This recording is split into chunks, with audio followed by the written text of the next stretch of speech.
Hello guys, नमस्कारम। आज का जो अपना टॉपिक है, वो जो 5 एलिमेंट है उसमें का जो लास्ट टॉपिक है दैट इज मिस्टेक। मिस्टेक क्या होता है? गलती होती है। वो गाना भी है ना, आप लोगों ने सुना है, गलती से मिस्टेक, है ना। गलती से मिस्टेक हो गई का क्या मतलब होता है भाई? कुछ गलती कर दी आपने, इंटेंशनली क्या रहेगा कि कुछ गलती आप लोगों ने, अनइंटेंशनली या इनोसेंटली हो गया रहेगा, बराबर कि नहीं। आप लैपटॉप पे काम कर रहे हो, यहाँ पे पानी का ग्लास है, आप कभी भी चाहोगे क्या कि लैपटॉप के ऊपर पानी का ग्लास गिरे और लैपटॉप खराब हो जाए? नहीं। लेकिन होता है क्या ऐसा कि कभी ऐसा आपका हाथ लगा, गलती से हाथ लगा और पानी पूरा लैपटॉप के ऊपर, कीपैड के ऊपर, और पूरा कीपैड खराब हो गया, लैपटॉप बंद हो गया? हो सकता है कि नहीं हो सकता? क्या आपने इसको इंटेंशनली किया रहेगा? डेफिनेटली अनइंटेंशनली हुआ है। कोई तो नहीं चाहेगा कि अपना लैपटॉप उनको तुच्छ लगता है तो ठीक है, आईपैड खराब हो, ऐसा कोई चाहेगा क्या? नहीं चाहेगा ना। तो उसको हम क्या बोलते हैं? गलती, मिस्टेक। जो आपने इनोसेंटली या एररनियसली किया है उसको हम क्या बोलते हैं? मिस्टेक बोलते हैं। अब जब आप मिस्टेक पढ़ते हो तो मिस्टेक में आपको दो वेराइटीज पढ़ने मिलेंगे। एक पढ़ने मिलेगा आपको मिस्टेक ऑफ लॉ, और दूसरा होगा मिस्टेक ऑफ फैक्ट। अब मिस्टेक ऑफ लॉ क्या होता है? दिख रहा है आप लोगों को? स्क्रीन दिख रहा है ना? हाँ। मिस्टेक ऑफ लॉ क्या होता है कि इंडिया में कुछ लॉ है, तो being the citizen of India we can assume, और द पार्लियामेंट और द गवर्नमेंट कैन अज्यूम कि आप इंडिया में रहते हो, you are the citizen of India, तो इंडिया में जितने भी लॉज है वो आपको पता होने चाहिए, बराबर कि नहीं। आप ये नहीं बोल सकते हो ना कि अरे हमको तो ये लॉ पता ही नहीं था। बोल सकते हो क्या आप? नहीं। आप ये लॉ, ऐसा स्टेटमेंट नहीं बोल सकते हो कि हमको तो पता ही नहीं था कि ऐसा लॉ भी एग्जिस्ट करता है। से फॉर एग्जाम्पल, मर्डर करना इज अ क्राइम। क्राइम है कि नहीं? आपको पता, आप मर्डर करोगे तो डेफिनेटली आपको सजा मिलेगी। अब कल को कोई ऐसा पर्सन उठ के आके बोल सकता है क्या, जो इंडिया में ही रहता है, सिटीजन ऑफ इंडिया है, मर्डर करता है और बोलता है मेरे को तो पता ही नहीं कि मर्डर करना गुनाह है इधर या क्राइम है इधर, मेरे से गलती से मर्डर हो गया किसी का, ऐसा आप बोल सकते हो क्या? नहीं। आपने गलती से मर्डर भी किया ना, तो आपको गलती से सजा तो मिलने वाली है। गवर्नमेंट आपको, अपनी जो आईपीसी आपको छोड़ने वाले तो नहीं है, क्योंकि आपने गलती से मर्डर किया तो डेफिनेटली आपको गलती से सजा भी तो भुगतना पड़ेगा। तो you can not take the excuse कि मुझको लॉ पता ही नहीं था कि ऐसा लॉ भी होता है, बराबर की नहीं। यस। एक बहुत ही क्लासिक एग्जाम्पल है इसका, मिस्टेक ऑफ इंडियन लॉ। ये आगे जाके आपको दो पार्ट में डिवाइड होता है। देखो, एक पार्ट है मिस्टेक ऑफ इंडियन लॉ, दूसरा पार्ट है मिस्टेक ऑफ फॉरेन लॉ। मैं इंडिया में बचपन से रहती हूँ, जन्म भी इधर ही हुआ है, मरने वाली भी इधर हूँ, मेरे को पता है। और मैं कहीं बाहर जाती नहीं अपना देश छोड़ के, अपना देश बहुत प्यारा लगता है। तो मैं इंडिया में रहती हूँ। पीपल के नजर में कि मेरे को इंडिया का लॉ पता होगा, नहीं पता होगा तो किसकी गलती, मेरी की गवर्नमेंट की? मेरी गलती है ना। तो मैं, अगर मुझे एक प्लेस से दूसरे प्लेस पे जाना है, and train is the most convenient method of transportation for me, तो मैं यहां से डिपार्ट करती हूँ, मैं यहां से बैठती हूँ ट्रेन में, और ट्रेन गाड़ी चलती रहती है अपनी, और मेरे को मेरे डेस्टिनेशन तक लेके जाने वाली है। अब ट्रेन होता है तो ट्रेन में डेफिनेटली टीसी अंकल आते हैं, टिकट चेक करते हैं। अब मैं ट्रेन में बैठी तो हूँ, विंडो सीट पे बकायदा बैठी हूँ, जो चद्दर और उनका तकिया वगैरह होता है सब लेके अच्छे से बैठी हूँ। अब जब टीसी भैया आए कि मैडम टिकट दिखा दो, मैं बोलती हूँ किसका टिकट, कौन सा टिकट? हमारे गोला पे तो कोई टिकट नहीं रहते हैं।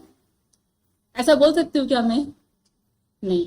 वो मुझे बोलेंगे कि मैडम टिकट दिखाओ, तो I have to show him the ticket which I should have bought before boarding into the train. मैं ट्रेन में बैठ गई हूँ, लेकिन मेरे को इतना नहीं पता है कि ट्रेन में बैठने के लिए आपको पहले टिकट खरीदना पड़ता है, उसके बाद आपको ट्रेन में एंट्री मिलती है। देखो, प्लेन में तो ऐसा नहीं हो सकता, क्योंकि प्लेन में आपकी टिकट नहीं रहेगी तो आपको आगे एंट्री नहीं देंगे वो लोग। और टिकट देखते, बोर्डिंग पास चेक करते, सब कुछ चेक कर लेते हैं। ट्रेन का तो ऐसा कुछ होता नहीं है। ट्रेन तो आप देखते हो मुंबई लोकल और बाकी अपना जो इंडियन रेलवे है, देखे रहोगे ना कैसे पैसेंजर टूस टूस के जाते हैं उसके अंदर। तो वहां पर जो ऐसा कोई आपको स्टॉपेज नहीं है कि हाँ पहले चेक करना, आपको फॉर्मेलिटी पास करनी है, टिकट दिखाना, उसके बाद आपको ट्रेन में एंट्री मिलेगी, ऐसा नहीं है। आप जाते हो रेलवे स्टेशन पे खड़े रहते हो, जो डिब्बा दिखता है खाली उसके अंदर घुस जाते हो। और जब टीसी भैया पूछते हैं कि मैडम टिकट दिखाओ, और आप बोल रहे हो कि नहीं मेरे पास तो टिकट नहीं है, मुझको पता ही नहीं था कि ट्रेन में बैठने के लिए टिकट लेना पड़ता है। आई एम सो सॉरी, मुझसे गलती हो गई, कान पकड़ो, दोबारा गलती नहीं करूंगी। ऐसा बोल सकती हूँ क्या मैं? किसी भैया बोलेंगे कान पकड़ो या कुछ भी करो, उससे कोई फर्क नहीं पड़ रहा है। अब आपको क्या भरना पड़ेगा? फाइन भरना पड़ेगा। क्यों फाइन भरना पड़ेगा? क्योंकि आपने टिकट नहीं परचेज किया। और इंडिया में लॉ है कि अगर आपको ट्रेन से ट्रैवल करना है from one destination to another destination, you must carry a ticket.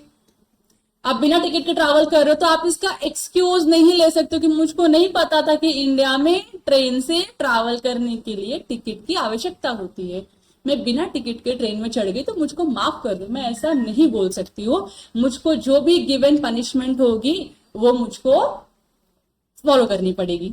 समझ रहे हैं आप लोगों को? अगर फाइन होगा तो मुझको फाइन भरना पड़ेगा, जितना भी अमाउंट का फाइन हो आई हैव टू पे दैट।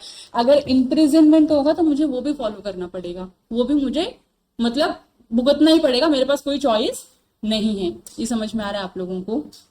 तो you can not take an excuse of Indian law कि आपको नहीं पता था इंडिया का लॉ, इसके लिए आपसे गलती हो गई। ये क्लियर है? दूसरा है मिस्टेक ऑफ फॉरेन लॉ। अब इंडिया में लोग रहते हैं, उनको इंडिया का लॉ का नॉलेज नहीं है। हाउ कैन वी एक्सपेक्ट कि आपको फॉरेन के लॉ का नॉलेज हो? बराबर कि नहीं? मतलब कुछ ज्यादा ही नहीं एक्सपेक्टेशंस हो गई आप लोगों से, मतलब इंडियन सिटीजन से, कि जिनको इंडिया में रह के इंडिया का लॉ नहीं पता, हम एक्सपेक्ट कर रहे हैं उनसे कि आपको इंडिया में रह के फॉरेन का लॉ पता होना चाहिए। Is it possible? नहीं। तो आपको अगर फॉरेन का लॉ नहीं पता है तो इसमें आपकी गलती है क्या? नहीं, इसमें आपकी गलती नहीं है। आपको फॉरेन का लॉ नहीं पता है, कोई दिक्कत नहीं, क्योंकि आप कभी फॉरेन गए नहीं हो तो आपको लॉ कैसे मालूम पड़ेगा ना उनका। इसके लिए अगर आप फॉरेन का लॉ आपको नहीं पता और इसके कॉन्ट्रारी में अगर आप कोई अग्रीमेंट करते हो, then that agreement will become void.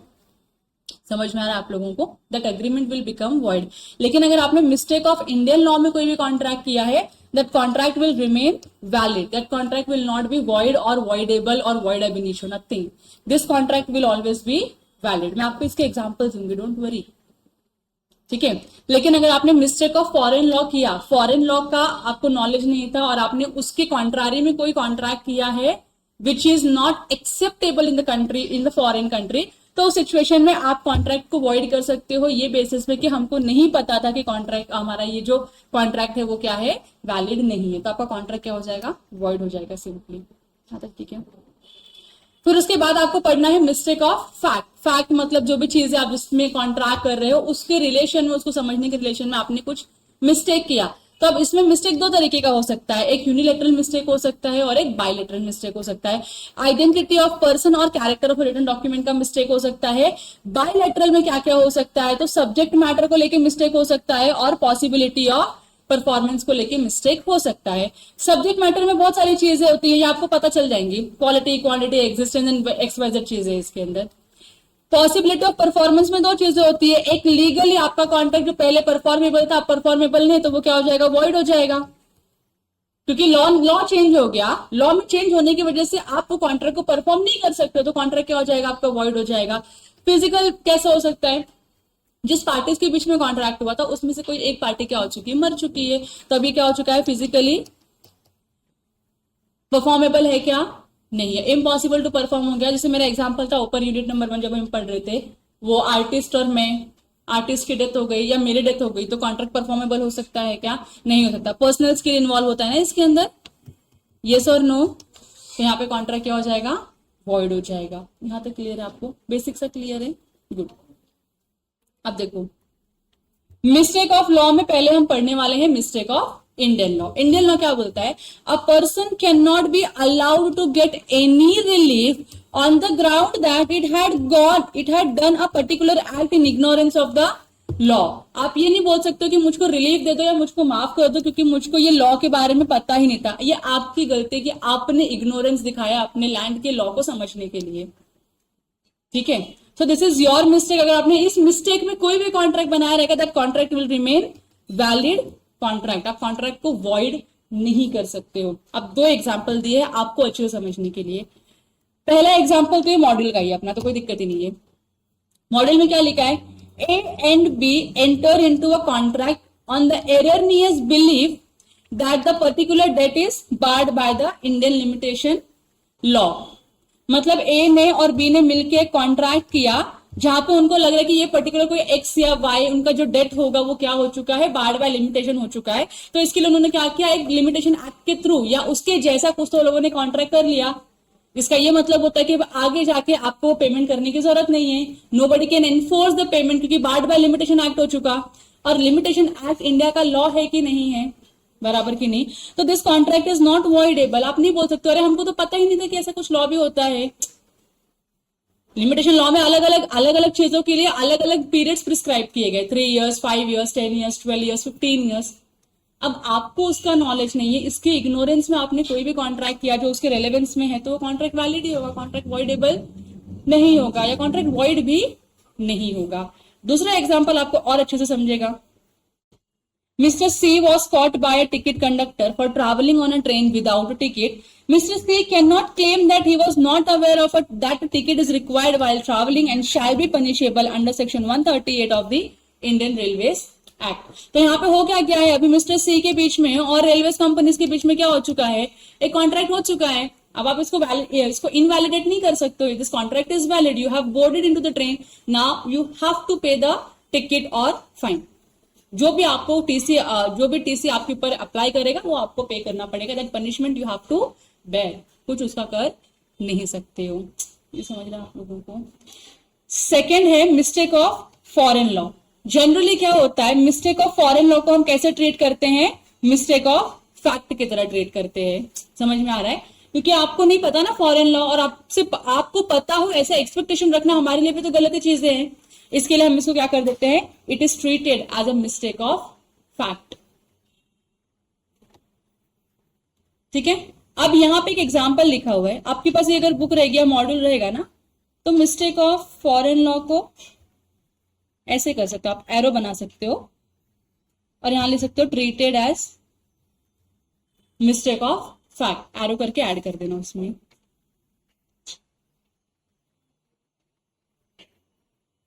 Module में डायग्राम है ना। चलो हो गया सबका, बड़े आगे। इसका एग्जाम्पल देखो, मॉड्यूल में नहीं दिया, मैं ढूंढ ढूंढ के निकाल के लेकर आई हूं तुम्हारे लिए एग्जाम्पल। क्या लिखा है, N Indian company, Indian company मतलब कहां की कंपनी है, इंडिया की कंपनी है, रजिस्टर्ड कहां पे हुई रहेगी, इंडिया में हुई रहेगी। An Indian company agrees to sell an German, an कैसे होता है, अ जर्मन कंपनी। ठीक है, जर्मन कंपनी के लिए क्या किया है इन्होंने, इंडियन कंपनी ने और जर्मन की किसी कंपनी ने क्या किया है, एक अग्रीमेंट किया है। क्या अग्रीमेंट किया है, तो इंडियन कंपनी बोलती है हम आपको कुछ सेल करेंगे।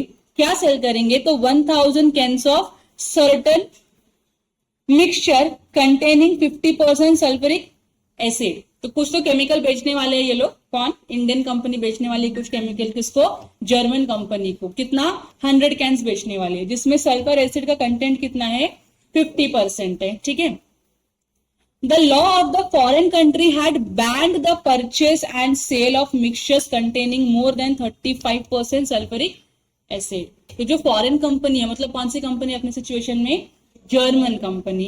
तो जो जर्मन कंपनी का एक लॉ है जहां पे उन्होंने ये लिखा है कि जर्मन में ऐसे कोई भी प्रोडक्ट या कोई भी लिक्विड या कोई भी मिक्सचर आप सेल नहीं कर सकते हो जिसके अंदर सल्फ्यूरिक एसिड मोर देन 35% रहेगा। तो अब मुझे बताओ, जो इंडियन कंपनी बेच रही है उसमें है क्या 50% से ज्यादा? यस। जर्मन कंपनी को तो पहले पता होना चाहिए, उनका लॉ ऑफ लैंड है, उनको भी नहीं पता है। और इंडियन कंपनी को तो यू कैन नॉट एक्सपेक्ट कि उनको पता हो कि जर्मन के लॉज एंड रेगुलेशंस क्या है। So this is considered to be a mistake of foreign law. India के पॉइंट ऑफ व्यू से क्या है, mistake of foreign law, and therefore the contract is said to be void. यहां तक clear आप लोगों को, कॉन्ट्रैक्ट क्या हो जाएगा, यहाँ पे वॉइड हो जाएगा। ये ओके है, आपको ये मिल जाएगा, इतना ज्यादा टेंशन लेके नाम लिखो मत, ये आपको मिल जाएगा अपडेटेड वाला। फिर जो उसके बाद का जो सेकेंड टाइप का मिस्टेक है, that is mistake of fact. So such mistake is treated as a mistake of fact and the agreement in such cases is void. अगर mistake of fact होता है तो agreement क्या होगा आपका, void होगा। उसमें भी scenarios कहीं कहीं पे वो agreement क्या हो जाते हैं, valid हो जाते हैं। कब valid होते हैं वो भी हम डिस्कस करेंगे। अब आगे बढ़ते हुए पहले यूनिलैटरल मिस्टेक की बात कर लेते हैं। आइडेंटिटी ऑफ अ पर्सन, आप किसी चीज को आइडेंटिफाई करने में क्या कर रहे हो, मिस्टेक कर रहे हो। इसका बहुत ही क्लासिक एग्जांपल है जो हमारे टीचर ने हमको सिखाया था, I try to teach you that. ठीक है, तो जैसे अभी अपने अपने पूरे बैच में बैठे हुए सब लोग सब्जी खरीदने जाते हो? कौन नहीं जाता, हाथ ऊपर करो। मार्केट में सब्जी खरीदने कौन नहीं जाता है, हाथ ऊपर करो। सब जाते हो? सबको सारे वेजिटेबल्स के बारे में पता है? सबको पता है? मुझको नहीं पता बहुत सारे सब्जियों के बारे में, तुमको कैसे पता चलेगा? ठीक है, लीव इट। मैं आपको दो एग्जांपल देती हूँ। कैन यू डिफरेंशिएट बिटवीन गवार एंड बीन्स? सब लोग कर सकते हो? ठीक, बेकार है। दूधी, भोपला, सब करते सब। ठीक है, अज्यूम करते हैं एक कोई है मिस्टर चेतन। अब तुम लोगों को आता तो तुम्हारा नाम नहीं ले रही हूं मैं। मिस्टर चेतन है, अब इसके नाम में देखो सी लिखा हुआ है तो यू कैन अंडरस्टैंड। तो मिस्टर चेतन है, इसकी माँ इसको मार्केट में भेजती है। इसकी मम्मी बोलती है बेटा जा मार्केट से कुछ सब्जी उठा के लेकर आ। अब ये बेटा जाता है मार्केट में सब्जी लाने, मम्मी ने लिस्ट बना के दिया है उसको, बीन्स ले ले, गाजर ले ले, गवार ले ले और पीस ले ले, मटर होता है ना, सब ले ले। इसकी माँ ने इसको लिस्ट बना के दिया है, कितनी क्वांटिटी में लेना है सब लिख के दिया है। बट चेतन अनपढ़ इंसान है, मतलब उसको वेजिटेबल्स का नॉलेज नहीं है। I mean to say that, नहीं तो बोलोगे ऐसा बोल रहे। चेतन को वेजिटेबल्स का नॉलेज नहीं है, तो ये रीड करता है और उसको जो ठीक लगता है उस वेजिटेबल्स के ऊपर फिंगर रखता है। तो अभी एक कोई वेजिटेबल वेंडर है, जैसे अभी आप अपने यहाँ पे देखोगे तो उनके पास मल्टीपल वेजिटेबल्स होते हैं, इस टोकरी में, इस टोकरी में, इस टोकरी में, ऐसे बहुत सारा टोकरी बना के। और यहाँ पे एक वो अंकल बैठे थे जो मास्टर होते हैं, you name the vegetable he will give you the vegetable, ऐसा ही होता है। ठीक है, तो यह अंकल बैठे हुए हैं, चेतन इनके पास गया, चेतन यहाँ खड़ा है। चेतन बोलता है कि अंकल यहाँ पे रखे हैं गवार, दिख रहा है तुमको गवार? गवार पता है ना, ये गवार रखे हुए यहाँ पे। और यहाँ पे रखे हुए हैं बीन्स, बीन्स थोड़ी मोटी होती है। अब Chetan is gawar, so he could not identify what is gawar and what is beans. तो चेतन क्या करता है, इस वेजिटेबल के ऊपर फिंगर दिखाता है और बोलता है मुझको बीन्स दे दो 1 किलो। समझ रहे आपको? वो गवार को उंगली दिखा के बोल रहे क्या दे दो? बीन्स दे दो। अब चेतन गवार है ना, वेंडर तो नहीं गवार है, तो वेंडर उसको बोलता है पागल है क्या, ये बीन्स नहीं है, ये गवार है, बीन्स इधर है, तुझे क्या चाहिए? तो बोलता अच्छा मुझे क्या चाहिए था? बीन्स चाहिए था। तो बोलता इधर बीन्स है, ये इसको उंगली दिखा। समझ रहे आप लोगों को? तो फिर अंकल ने क्या किया, चेतन के मिस्टेक को रेक्टिफाई कर दिया और चेतन को क्या किया, फिर बीन्स थैली में भर के, बैग में भर के दे दिया, जितना भी उसको क्वांटिटी में चाहिए था वो। समझ में आ रहा है? तो इस सिचुएशन में हुआ क्या, एक कॉन्ट्रैक्ट जो वॉइडेबल होने वाला था या वॉइड होने वाला था, लेकिन अदर पार्टी को समझ थी, अदर पार्टी ने क्या किया, उसको रेक्टिफाई कर दिया। रेक्टिफाई करके जो कॉन्ट्रैक्ट को क्या कर दिया, एक वैलिड कॉन्ट्रैक्ट कर दिया। ये समझ में आ रहा है आप लोगों को? Good. Character of a written document का मतलब कि कुछ राइटिंग में अग्रीमेंट्स होते हैं which you might not be able to understand or interpret in the way in which it was written। जैसे लॉ के साथ होता है, लॉ में लिखी कुछ चीजें होती है, उसका इंटरप्रिटेशन मल्टीपल अगर निकलता है तो हर लोग अपना अपना पर्सपेक्टिव यूज करते हैं और अपने अपने पर्सपेक्टिव से इसको इंटरप्रेट करने के लिए चालू हो जाते हैं और अपने हिसाब से मीनिंग निकालते हैं उस चीजों का, बराबर की नहीं। तो यहाँ पे मिस्टेक हो सकता है कि नहीं हो सकता? यस, मिस्टेक हो सकता है। अगर आप उस मिस्टेक को रेक्टिफाई करते हो, पार्टी सामने सामने बैठ के बोलते नहीं ये ऐसे नहीं है, ऐसे है, this is what intended in this agreement, उसको रेक्टिफाई कर देते हो तो इस सिचुएशन में क्या हो जाएगा, अग्रीमेंट आपका वैलिड हो जाएगा। अगर आप रेक्टिफाई नहीं करते तो agreement will become void only. ये क्लियर हो गया आप लोगों को? यूनिलैटरल में हो गया। अब जब बायलैटरल मिस्टेक के बारे में बात करते हैं हम लोग, तो बायलैटरल में क्या होता है, दोनों पार्टी क्या है, अंडर मिस्टेक है, तो इसमें सब्जेक्ट मैटर को भी लेके हो सकता है और possibility you have already studied, मतलब मैंने अभी बता दिया कुछ टाइम पहले, तो आप लोगों को समझ में आ गया है। सब्जेक्ट मैटर को लेके हो सकता है मिस्टेक की नहीं, क्वालिटी को लेके हो सकता है मिस्टेक। मैंने बोला मुझको A1 शुगर चाहिए, कौन सी क्वालिटी का शुगर चाहिए, A1, अंकल ने इसको B1 सुना, मिस्टेक हुआ कि नहीं हुआ? और मुझको भी नहीं पता A1 क्वालिटी दिखता है कैसे, तो अंकल ने B1 दिया, मैंने उसको A1 समझ के एक्सेप्ट कर लिया, बराबर की नहीं? तो क्या हम दोनों पार्टी ने मिलकर मिस्टेक किया है क्वालिटी को लेके? यस, तो हमारा कॉन्ट्रैक्ट क्या हो जाएगा, वॉइड कॉन्ट्रैक्ट हो जाएगा। ठीक है। सेकेंड एग्जाम्पल एग्जिस्टेंस को लेके है। एग्जिस्टेंस को लेके बहुत ही क्लासिक एग्जाम्पल है, अगेन इंस्टीट्यूट का, ये तुम्हारे इस मॉड्यूल में नहीं है तो मैं आपको ऐसे बता देती हूँ वर्बली। हॉर्स फेमस प्रोडक्ट है इंस्टीट्यूट का। यहाँ पे मिस्टर ए है जो हॉर्स के ट्रेडिंग में डील करते हैं, मतलब buying and selling of horse, उनका वही काम है। इनके पास है ना एक हॉर्स नहीं है, इनके पास मल्टीपल हॉर्स है, अलग अलग कलर के हॉर्स है। तो मानो अभी एट प्रेजेंट इनके पास कितने हॉर्सेस है? 10 हॉर्सेस है। अब ये 10 हॉर्सेस है तो डेफिनेटली सेलर को पता था ना कौन सी ब्रीड का, कौन सी कलर का, कौन सी एज का हॉर्स है उनके पास, इनको सब पता रहता है। तो he knows that he has 2 special horses, 2, एक ब्लैक कलर का है फुल ब्लैक, और एक फुल व्हाइट कलर का है यूनिकॉर्न जैसा। हो सकता है कि नहीं हो सकता? तो ये 2 हॉर्स इनको बहुत ही अच्छे से याद है, और बहुत सारे लोग हैं ना इनके पास वही 2 हॉर्स खरीदने के लिए आते हैं, लेकिन औकात के बाहर प्राइस चली जाती है तो खरीदते ही नहीं है। लेकिन कुछ लोग होते हैं जिनको शौक बहुत होता है। तो कोई अमीर इंसान आया, वो अमीर इंसान का नाम है मिस्टर आमिर। तो मिस्टर आमिर और मिस्टर अमीर जाते हैं मिस्टर ए के पास और बोलते हैं कि मुझको आपका जो ब्लैक वाला हॉर्स है ना, मुझको वो चाहिए, full black, met black colour में। तो सोचो कितना ब्यूटीफुल दिखेगा वो हॉर्स। तो आमिर ने बोला मुझको वही चाहिए। तो अंकल ने बोला ठीक है, मिल जाएगा, मेरे स्टॉक में है वो हॉर्स, हाँ कि ना। अब ये बोल तो दिया इन्होंने, लेकिन इनको नहीं पता कि ये यूनिकॉर्न और ये ब्लैक हॉर्स ने मारामारी कर ली थी। उनका जो फील्ड था वहां पे मारामारी कर ली। मारामारी करने में यूनिकॉर्न ने क्या किया? अटैक किया, और मिस्टर जो ब्लैक हॉर्स है उसकी क्या हो चुकी है? डेथ हो चुकी है।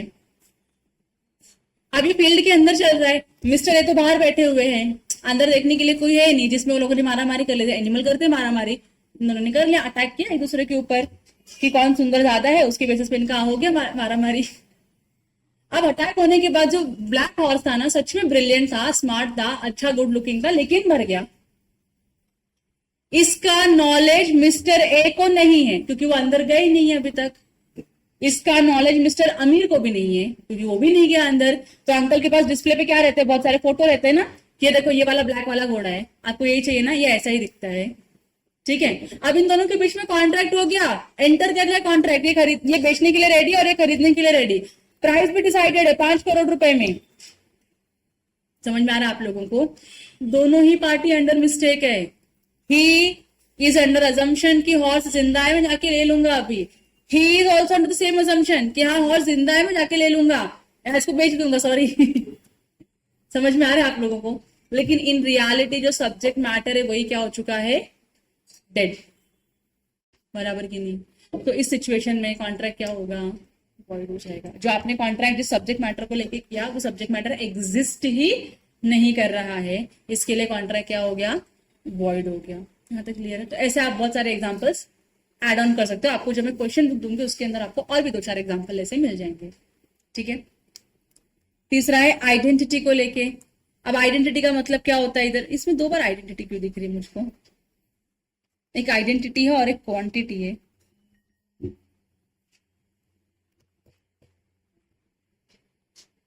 आइडेंटिटी को लेके मतलब वही हो गया, मेरे पास 5 गाड़ी है, मेरे पास 4 4 व्हीलर है, हाँ 5 4 व्हीलर है मेरे पास, ठीक है। मेरे पास 5 गाड़ियां हैं, अलग अलग ब्रांड्स की गाड़ियां हैं मेरे पास। अब मैं अपनी किसी एक गाड़ी से क्या हो चुकी, परेशान हो चुकी है, मतलब नहीं, मैं ये थक गई उसको यूज कर करके। तो मैंने क्या सोचा, वो जो गाड़ी है वो अपनी स्कॉर्पियो है, तो मैंने सोचा स्कॉर्पियो को बेच देने का टाइम आ चुका है, स्कॉर्पियो बेच के कुछ दूसरा गाड़ी ले लेती हूँ मैं। तो I am intending to sell my Scorpio. जिसको मैंने ऑफर दिया उसको मैंने स्पेसिफाई नहीं किया कि मैं स्कॉर्पियो बेच रही हूँ, ठीक है। सामने वाली पार्टी अंडरस्टैंड कर रही है कि आई एम सेलिंग फरारी। अलग अलग चीजें है कि नहीं है? हाँ, मैं आइडेंटिफाई कर रही हूँ स्कॉर्पियो, वो आइडेंटिफाई कर रहा है फरारी। तो दोनों कोई मिस्टेक में है ना? कंसेंसस एडिडम आया क्या हमारा? नहीं, कंसेंसस एडिडम है ही नहीं। सब्जेक्ट मैटर की हमारी जो आइडेंटिटी वो मैच हो ही नहीं रही है, तो क्या यहाँ पे वैलिड कॉन्ट्रैक्ट हो सकता है? नहीं। तो again this contract will become void contract, ठीक है। ये ठीक है आप लोगों को? नेक्स्ट पॉइंट है क्वांटिटी को लेके। क्वांटिटी, मैंने बोला मुझको 100 क्विंटल्स ऑफ राइस चाहिए। मुझे क्या चाहिए? 100 क्विंटल्स ऑफ राइस चाहिए। मैं जाती हूँ किसी राइस ट्रेडर के पास, मैं बोलती हूँ I need 100 quintals of rice. वो अंकल ने 100 क्विंटल्स को 100 टन से समझ लिया। समझ में आ रहा है आप लोगों को? तो हम लोगों ने क्वांटिटी को आइडेंटिफाई करने में मिस्टेक कर दिया ना, मैंने कुछ और मांगा, अंकल कुछ और दे रहे मुझको, तो again this contract will become void contract. जब मेरे पास 100 टन्स ऑफ गुड्स आएंगे तो मैं रिजेक्ट कर सकती हूँ पूरा का पूरा, नहीं चाहिए मेरे को, ठीक है। प्राइस को लेके भी तो प्रॉब्लम हो सकती है, मिस्टेक हो सकती है प्राइस को लेके, यस और नो। मैंने बोला 60 रुपीज का ये प्रोडक्ट है, 60, सामने वाले ने सुना 16 रुपीज का ये प्रोडक्ट है, कैन इट हैपन? तो मिस्टेक ऑफ क्या है, प्राइस है यहाँ पे, ठीक है। टाइटल को लेके भी तो मिस्टेक हो सकता है ना, टाइटल को लेके मिस्टेक हो सकता है कि नहीं? टाइटल मतलब क्या होता है, ओनरशिप को लेके मिस्टेक हो सकता है। अब ये इसके लिए मैं कुछ एग्जांपल्स ढूंढ रही थी आप लोगों के लिए, but I did not get any good example, but कहीं तो मैंने कुछ तो पढ़ा था तो जो मुझको याद आ रहा है, I will try to explain you that. जैसे मानो कोई एक प्रॉपर्टी है, ठीक है, ये क्या है, प्रॉपर्टी है जिसको मिस्टर एक्स बाय करना चाहता है, ठीक है, ये कोई प्रॉपर्टी है जिसको मिस्टर एक्स बाय करना चाहता है फ्रॉम मिस्टर वाई, ठीक है। अब मिस्टर वाई से ये बाय करना चाहता है मिस्टर एक्स ये प्रॉपर्टी। मिस्टर वाई कौन है, तो मिस्टर एक्स के अंकल है। मिस्टर वाई कौन है, मिस्टर एक्स के अंकल है। अब अंकल जो भी लगाने आपको वो अंकल है इसके। तो मिस्टर एक्स मिस्टर वाई के पास जाके बोलते कि मुझको ये प्रॉपर्टी चाहिए, but in reality mister x को ये पता ही नहीं है कि he himself is the owner of this property. Bifurcation, division और पार्टीशन जो भी होता है उसके इस रीजन से इसको कोई भी अवेयरनेस नहीं था, तो इसको लगता है कि I am not the owner of this property, henceforth I am planning to buy this property. इसके लिए क्या करता है, मिस्टर वाई के पास जाता है कि मुझको ये प्रॉपर्टी दे दो। At the same time mister Y को भी नहीं पता है कि ये प्रॉपर्टी किसको बिलोंग करती है, मिस्टर एक्स को बिलोंग करती है। मिस्टर एक्स को भी नहीं पता कि ये प्रॉपर्टी उसको बिलोंग करती है, मिस्टर वाई को भी नहीं पता कि ये प्रॉपर्टी उसको ही बिलोंग करती है, क्योंकि एक जमाने में इसके डैडी ने इसके प्रॉपर्टी रिजर्व करके रखी हुई थी, जो इसको भी नहीं पता और इसको भी नहीं पता। जब लेटर जब ये लोग अग्रीमेंट करते हैं, जब कॉन्ट्रैक्ट को एग्जीक्यूट करना चालू करते हैं, तो दे केम टू नो कि ओके ये प्रॉपर्टी का तो मैं खुद ही ओनर हूं। अब ये प्रॉपर्टी का अगर एक्स खुद ओनर है तो खुद से फिर से वो प्रॉपर्टी कैसे परचेस कर सकता है, वो खुद से कैसे परचेस करेगा, बराबर की नहीं। तो यहाँ पे टाइटल को लेके क्या हो गया, मिस्टेक हो गया फ्रॉम बोथ द पार्टीज, ठीक है, ओके है। तो यहाँ पे भी कॉन्ट्रैक्ट क्या हो गया, वॉइड हो गया बिटवीन एक्स एंड अंकल। और लास्ट नहीं, यहाँ पे क्वांटिटी तो फिर यहाँ पे ये गलती से आया रहेगा, फिर क्वांटिटी हम लोगों ने ऊपर एक बार क्या कर लिया, डिस्कस कर लिया, तो यहाँ पे ये गलती से क्वांटिटी आ गया, कुछ रिपीट हो गया वहां पे,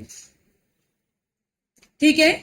तो ये सारा क्या है, आपका मिस्टेक का कॉन्सेप्ट है। मिस्टेक अगर आपका यूनिलैटरल मिस्टेक है, दैट कॉन्ट्रैक्ट अगर आप उसको रेक्टिफाई कर देते हो तो कॉन्ट्रैक्ट क्या हो जाएगा, वैलिड हो जाएगा। रेक्टिफाई नहीं करते तो it will remain void. Otherwise bilateral mistake में तो हमेशा कॉन्ट्रैक्ट क्या रहेगा, आपका वॉइड ही रहेगा। ज्यादा टेंशन मत लो, इस पार्ट से आपको ज्यादा क्वेश्चन आते नहीं है, इस पार्ट से ज्यादा क्वेश्चन आते नहीं, तो आपको बिल्कुल टेंशन लेना नहीं, खाली एक बार पढ़ लो और समझ लो और खत्म करो इसको भी।